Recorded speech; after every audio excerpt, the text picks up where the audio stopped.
Hey, everybody, welcome to the Under the Hood podcast. Today on the show, we have Brent with Savvy Wealth, and we're going to be talking about how risk isn't just in the portfolio, accessing additional yield in alternatives, and then evaluating alternatives in emerging fields. Does that sound good, Brent? Looking forward to it. Let's jump in, Tim. So I actually started investing as a 12-year-old with paper route money. So that old story, paper routes are no longer a thing in most parts of the country. So had some extra cash lying around. My grandfather was an entrepreneur, had owned a business and sold it. And so I kind of went to him and said, hey, what do I do with this? It's not earning anything in the bank. And how do I get started? And so he took me to a financial advisor and started investing with some American funds with not a whole lot of money way back in the 90s. And I always loved it. I was a nerdy kid, enjoyed reading about the investments and how they did, and always enjoyed that space, but wasn't really sure that was what I wanted to do as a career. So I actually went to school for civil engineering. And in 2005, my now wife, then my girlfriend's mother, actually was diagnosed with leukemia and passed away rather quickly, and had not done a ton of planning, had not really set the family up in kind of the right steps. And so I knew there was probably others out there like that. And how could I help that? So switched careers, went in financial services in late 2007, early 08. It's a great time to join financial services market before everything crashes. And started just kind of building up that financial planning aspect. How do I help people wholly get everything both prepared and for what they're looking at to accomplish? So that was kind of the path. My journey took me through an independent time for about 5 years. Then when my oldest son was born, he had some medical complications. And so wanted a little bit more stable direction, went to the banking side and did that for about 8 years, and started to realize, both from my client's perspective as well as from my own personal, is that the banking industry is just really slow. Tech is moving so fast, and how do you kind of incorporate that in a better client experience overall? And so started looking out for some opportunities to be able to make a change for both myself, my family, and my clients.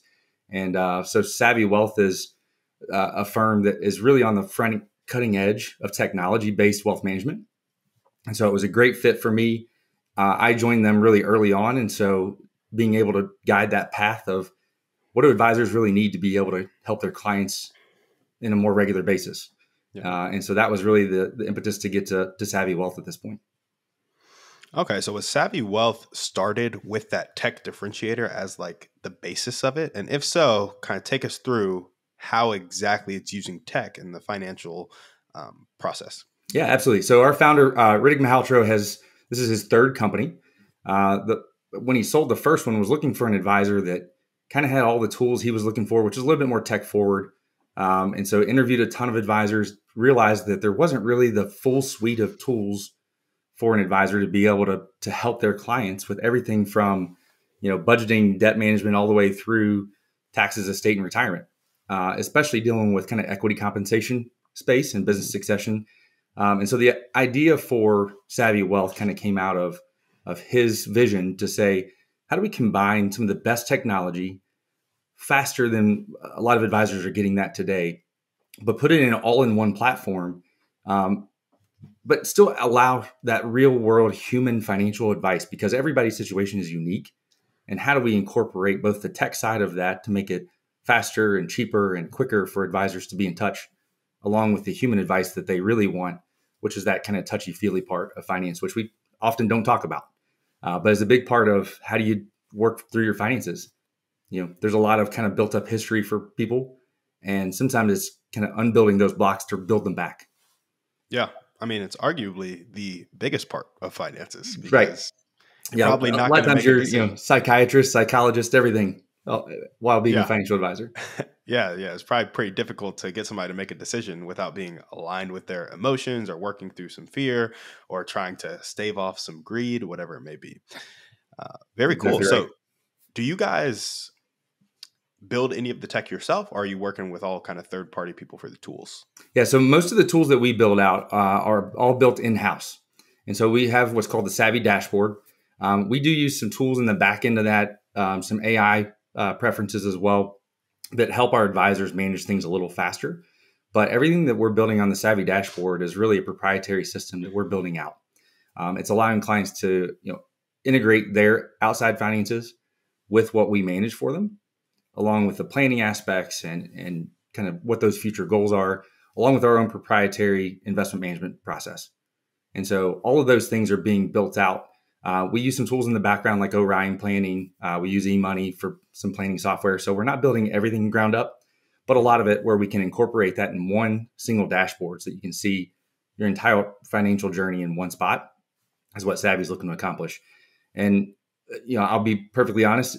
When I came on board about 15 months ago, we were in the early stages of kind of visioning that. But from there to today, it has grown exponentially. The number of tools that our team is able to integrate is phenomenal. And so we've grown. I think I was the 5th advisor. We have now 20 advisors nationwide. But we also have a tech support team in our home office that have all the engineering capabilities of about 30. So it's a pretty robust team for Savvy Wealth. Yeah. Yeah, no, absolutely. There you go. That's very cool. Curious where you guys are going to stay up to date with the latest market trends and financial strategies. And I'm curious if you guys have thought of or been able to put together a tool that kind of parses through financial news and makes the relevant stuff kind of appear on the dashboard. I'll talk to both of those things for me. Yeah, absolutely. So let's start with the second one first.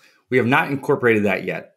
We still do monthly market updates that go out to all of our clients and kind of give us a chance to tell them where our thoughts are on the markets. Obviously, that sometimes is a little bit of old news. We try to kind of say, hey, this is what we think is going to happen. Obviously, predicting the market is anybody's guess, especially over the past few years. As information comes faster and faster, we try to stay up with those trends as much as we can. But we are getting information from a number of different sources. So we custody with Fidelity and Charles Schwab. So we have both of those platforms and information that they give us. And we've got about 6 or 8 other sources that we kind of get most of our information from. That helps us guide a little bit of our, what we call SWIM. So the Savvy Wealth Investment Management Platform. That's that proprietary kind of behind the scenes that we do. And we've got a number of different strategies, whether that's tactical or strategic models. We build in some direct investing as well as some alternatives. And so depending upon exactly what the client is looking for, we can customize that strategy both for their risk and volatility, but also for the returns they're looking for. And so it's a great platform to be able to customize that. Whereas when I came from the banking world, there was 5 to 7 models and that's what you get. Mm-hmm. And there was no customization. Nothing changed all that often. It might be a quarterly change or something like that. But with the Savvy platform and the tech forward aspect of it, we are constantly on a daily basis looking at, is it today a good day to tax loss harvest? Is there a better time? And we can kind of build in all of those measurements to be able to see a client's portfolio on an ongoing basis. And so it allows us to be really quick and strategic with how we make those adjustments. Yeah. Yeah, no, absolutely. And I like the being ready to make a change with how quick the information is coming in, because we touched on both those points and you're solving that issue of how slow the banking world was with the tech that you have now. So that's a really cool thing. I do want to jump into current market insights now. We talked a little bit about where you're going to get information and kind of how you can customize strategy to that information. But what are the specific factors in the market that you're really paying attention to right now? And then what's that high level strategy to address them? Yeah, absolutely. So obviously at the end of 23, there was some thoughts that the Fed might decrease interest rates, 3 to 4 times. I think every couple of weeks we go by that gets closer to 2 to 1 or 0 even. 0, yeah. And so as we kind of look out over the year, we're still looking mostly domestically, I think, for a lot of our portfolio. We have some emerging markets in very select areas that we're looking at as far as opportunity. I think the downside is that, worldwide right now, markets are so interconnected and there's so much volatility overseas that we're a little hesitant to go into some of those markets that we don't necessarily get the best information from. And so a lot of our portfolios are made up of domestic stocks, domestic bonds, treasuries. We've got a fairly decent amount of fixed income. And for those clients that are willing to take, there's a little bit more volatility potentially in some alternatives. But oftentimes those go away from what our stock and bond portfolio is doing. And so sometimes when those are down, they can be buoyed up by the alternative space.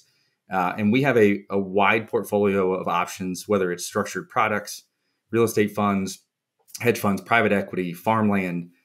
We even partner with a group that does wine and whiskey um, investing. And so there's a ton of opportunities for clients to get little pieces of that pie that are outside of kind of what you see on the S&P 500 or Dow Jones.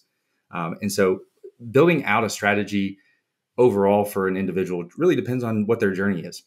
If they're so I work mostly in the medical professional and business space, although I have a number of retirees as well.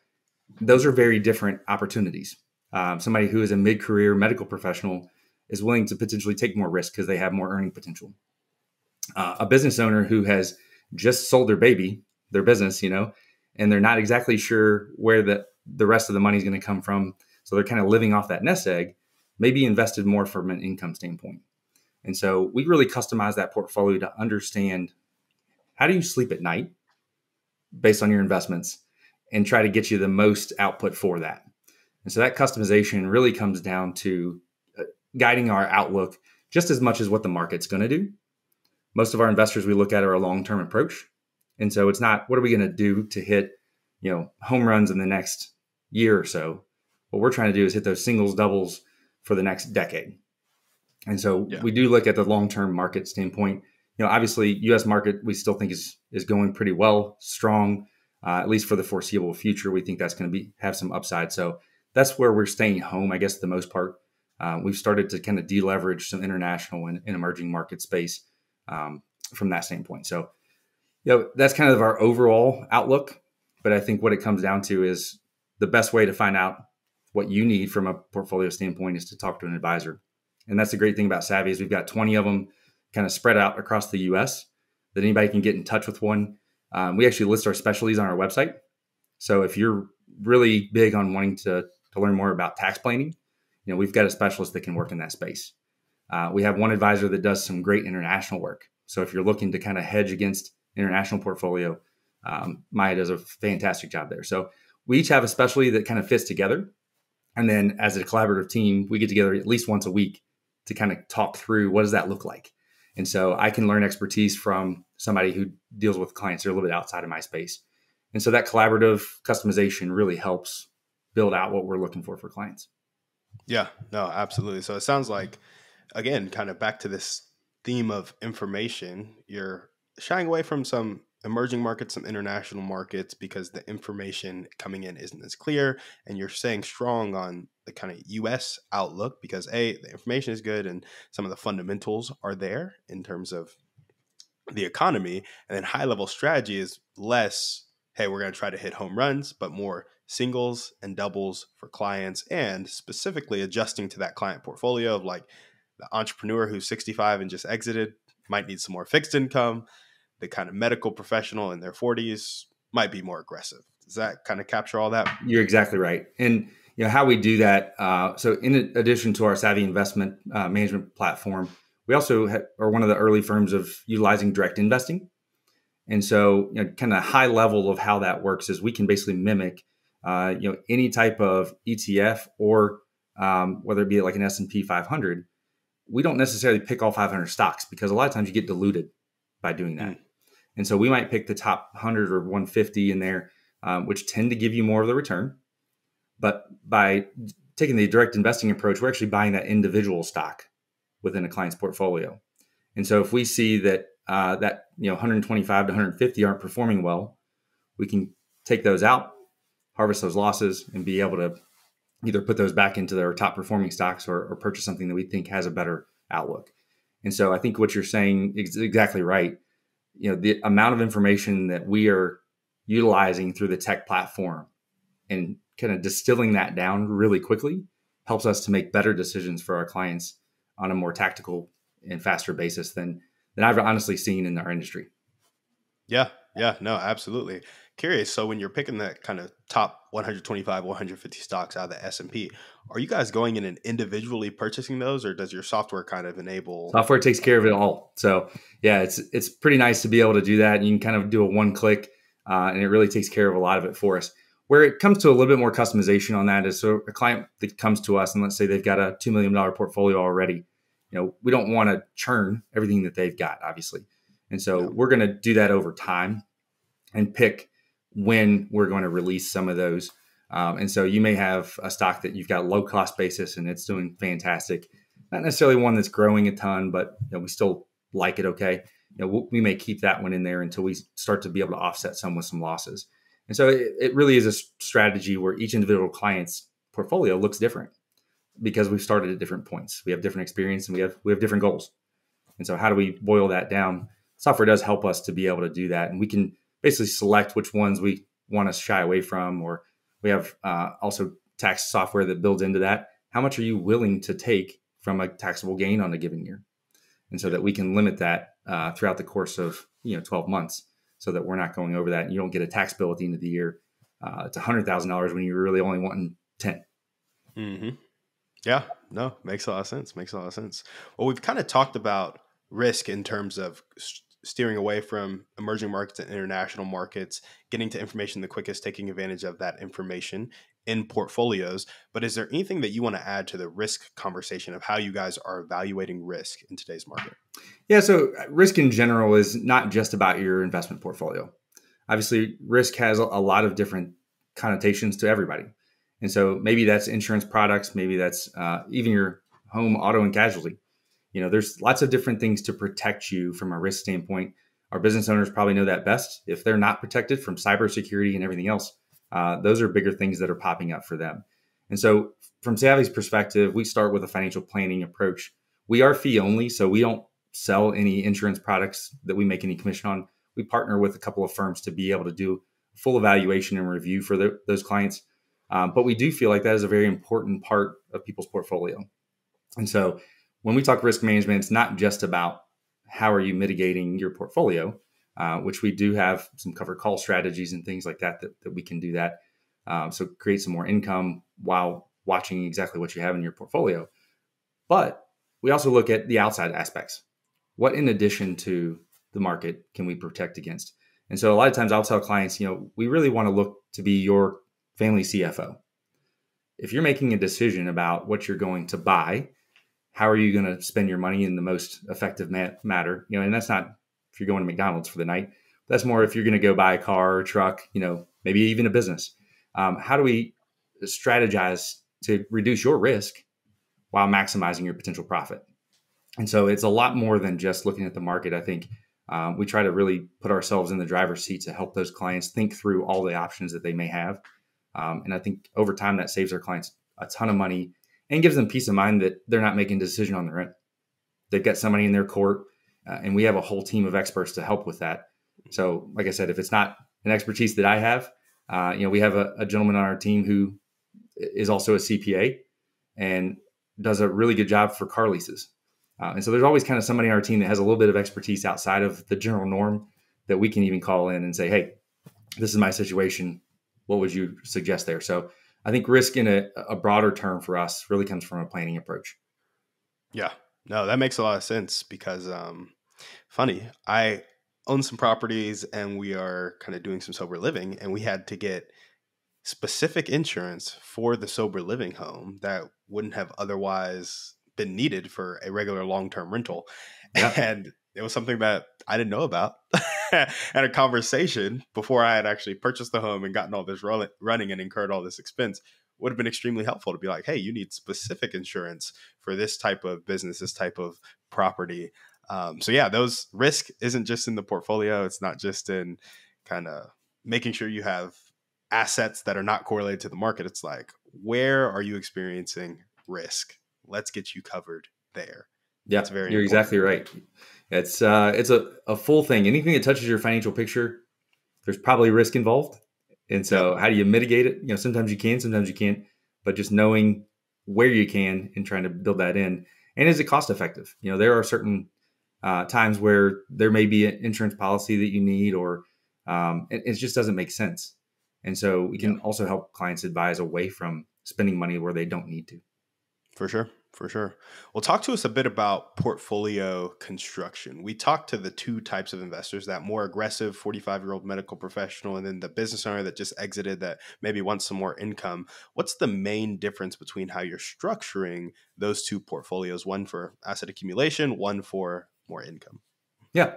I think it really does depend on the client. And so that's where it gets to the customization. But from a high level standpoint, so the swim platform that we work on allows us to really tweak in 10% increments.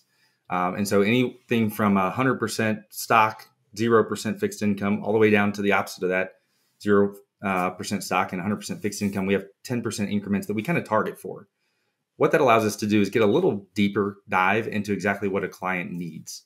And so whether that's going to be more fixed income or more growth, we can dial in that strategy to a little bit more specific. For an example, in past life on the bank side, there was 5 categories, right? And so those, a 75-25 versus a 90-10 portfolio, it's a pretty big gap, Yeah. especially in volatility. And so when you look at, how much alpha are you going to get on that? We really want to dive deep into understanding exactly what that client's looking for. And so that's kind of our starting point. Obviously, the planning helps guide us. Do you really need to try to hit 100% stock type return? And can you live with it? And so getting back to that feelings aspect, it's not necessarily I would love to have a 100% growth portfolio over a 10-year period, but I can't sleep at night if that portfolio drops 20%.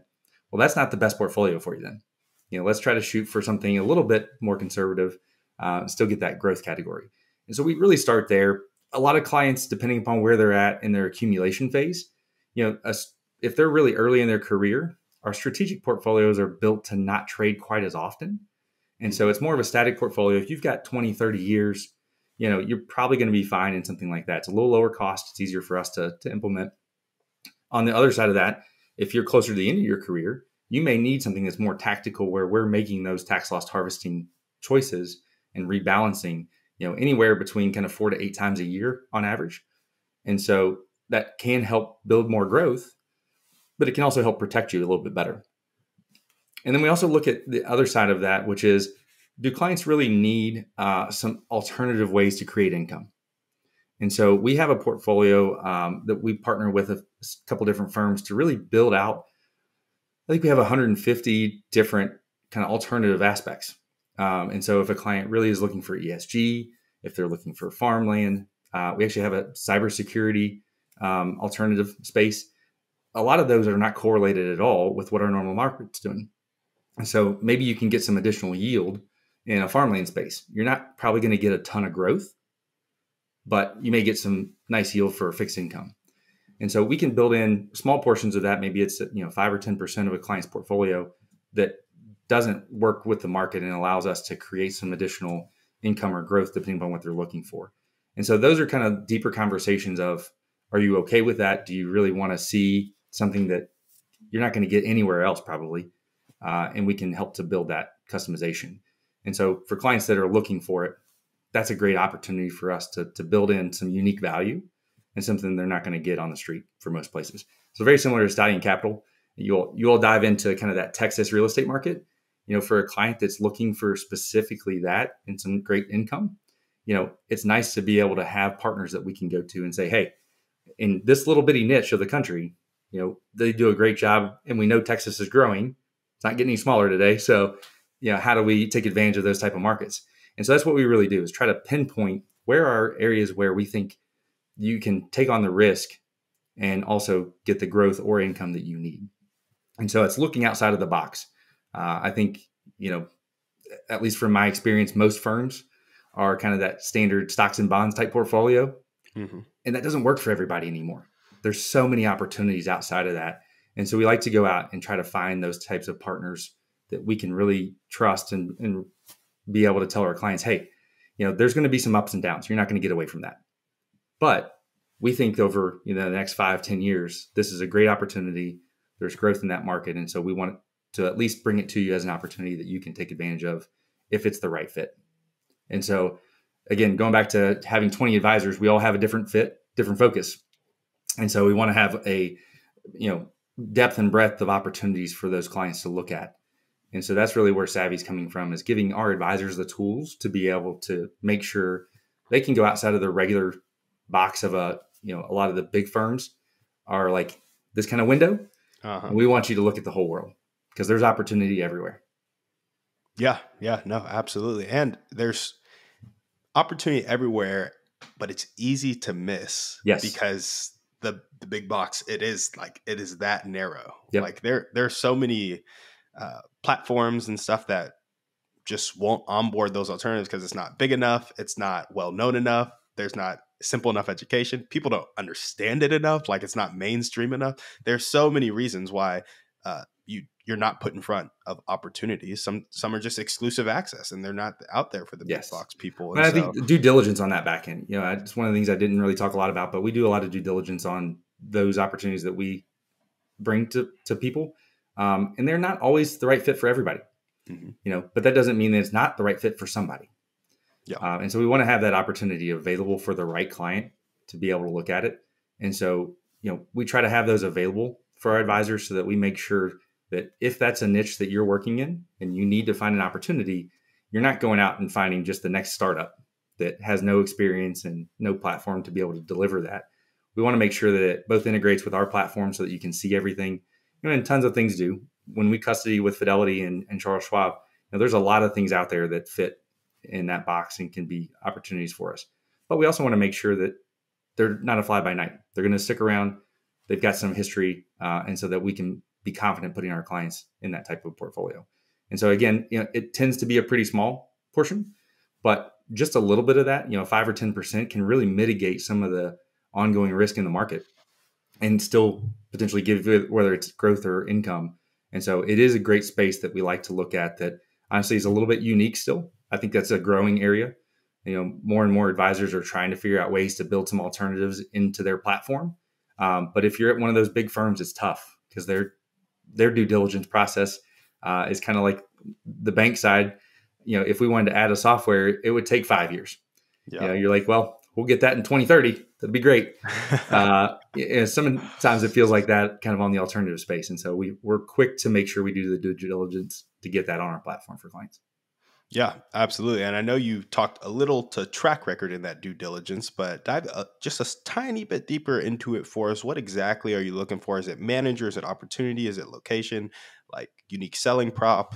Kind of what are the ideas you guys are going through in that due diligence process? A little bit of everything. So obviously we're looking at tenure. Tenure is a big one. We don't want somebody who just started a fund last year and they might get rid of it. You never know. Yeah. Small opportunities. We do have some opportunities, even kind of in the cybersecurity, some AI things. They're still young and new, and the opportunity there doesn't have a huge track record. But it is a space where we feel like the couple of partners that we have there have good track records in other tech-based options. And so it's not always just a tenure on that particular fund or choice. We want to make sure that whoever's managing it has done due diligence on something similar before, because like you said, there are opportunities that come that are building out. And AI is a good example of that. Cybersecurity is a good example of that. And there's funding to be had. We want to be on the cutting edge of being able to bring those to our clients. Now, when we're looking at like real estate funds, hedge funds, private equity, stuff that's been around quite a bit longer, we're not going to want that 1-year firm. Yeah. We really want somebody who's been doing it for 5-10 years, probably. It gives us a longer track record to be able to talk to clients, especially in this 5-year period. You've gone through COVID, you've had some interesting interest rate environments. And so if you can produce some decent results through those types of things, then you've probably got a pretty good business model. And so it certainly is looking at kind of all those aspects. But then what's the minimum for our clients? We don't always like to have just $500,000 entry points. We like to have everything in between. So we've got some that are 25,000, 50,000, 100,000. And so that all clients have the opportunity, depending on what your wealth is, to be able to take advantage of some sort of opportunity like that. And so we like to have, different kind of price points to do that. And then it really comes down to that planning aspect. Does this make sense for you? And so a client who already owns a ton of real estate, maybe a real estate opportunity is not the best for them. And they need to look at something else because it non-correlates with what they have.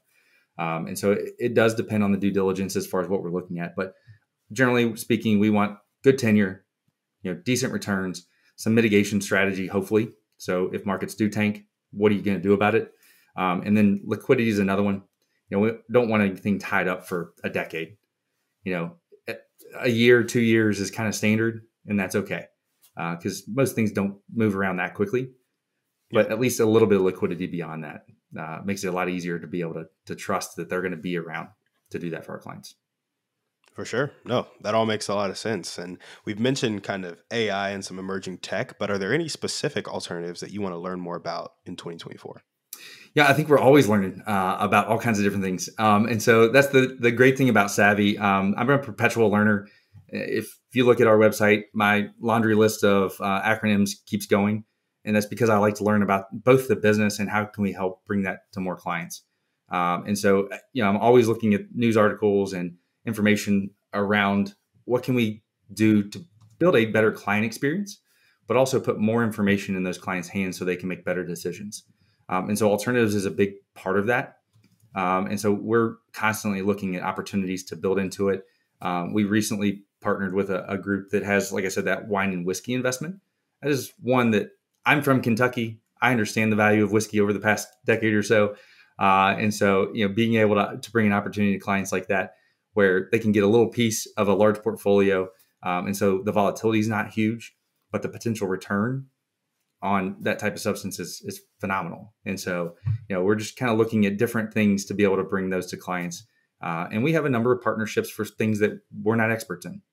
So whether it's some lending opportunities, trust and estate taxes, we look at some partnerships with firms like that. And so at some point in the future, we may start to integrate some of those into our platform.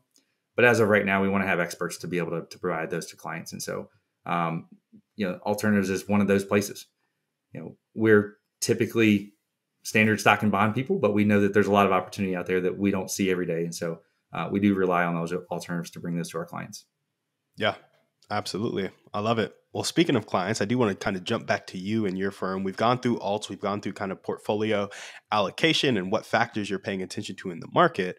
But what I really want kind of you to tell people, which I feel like it's been a general theme throughout this show, so maybe this was a bit redundant, but how can people really tell you guys apart from other financial advisors? Yeah, I think one of the best places is if you go to savvywealth.com, you can actually see all of our advisors and you can click on them. Most of them we're trying to get videos so they can actually tell a little bit about themselves and the market they specifically work with. But there's like 4 highlights of these are things that this particular advisor has expertise in. And so if you look at mine in particular, I've worked with business succession planning most of my career. So business owners and how do they work and function and, all the different aspects, both personally and from a business standpoint, do they need to look at? And then medical professionals, which honestly goes right hand in hand because a lot of them are business owners as well, are the 2 niches that I've worked in the most. And so I have a lot of experience in those. But we have advisors that have experience in endowments and foundations, ESG, international, just basic retirement. And so all of those specialists, you can find exactly what you're looking for. We've diligently tried to find advisors that have different backgrounds so that we can mesh that well. And it gives us a unique advantage where we are built on a collaboration network. And so on a daily basis, I'm getting pings from our advisors about questions. How can we do this a little better? And we're trying to always improve as a group.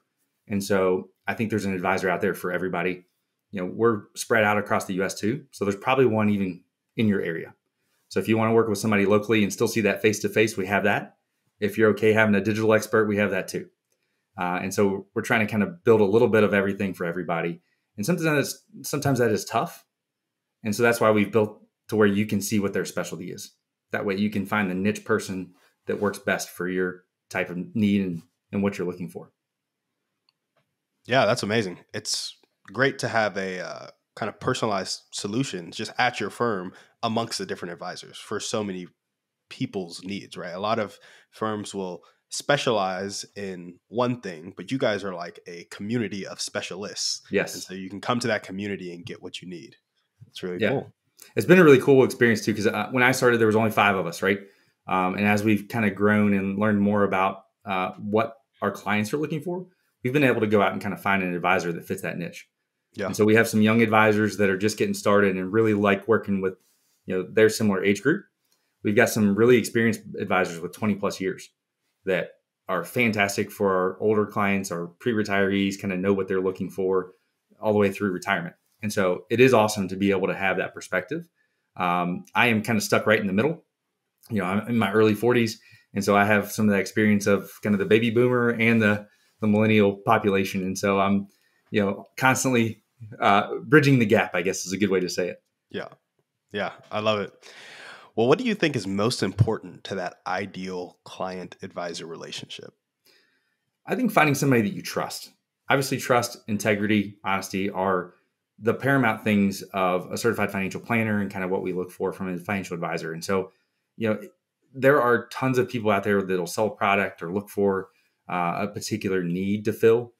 And while that's always great and it's good to be able to have that person, I think somebody that looks at your full financial picture and can understand the ins and outs of a decision that you make on X is going to affect Y. And so that may change your goals. And so are you willing to make that sacrifice to do that?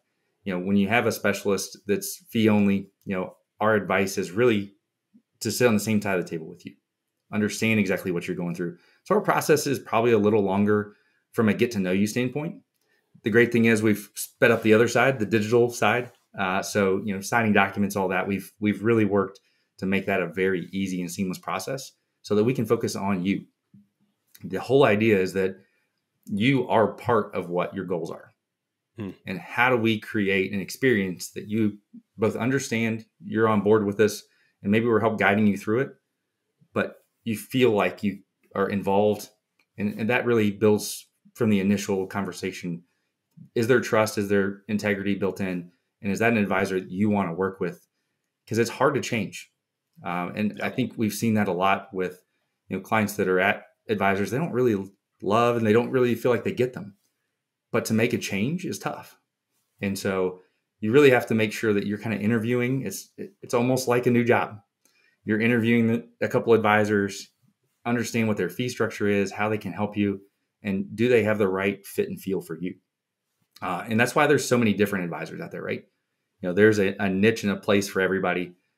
We really like to take that holistic approach for somebody who wants a human interaction, but is okay getting that digital experience as well, in really a futuristic type of way.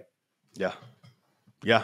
Awesome. Brent, I love it. Well, I do think that is all we have for you on the show today. Thanks so much for coming on. Well, Tim, it's been a pleasure talking with you. Certainly appreciate the opportunity. Of course. And if people want to go and find out more about you, where should they find you? So savvywealth.com/Brent Boden will get you to my individual page. Like I said, you can check out all of our advisors on savvywealth.com. Perfect. Well, guys, thank you for watching. If you want to contact Brent and figure out more about him, all the ways to do so will be down in the show notes. We appreciate you guys, and we'll see everybody on the next one.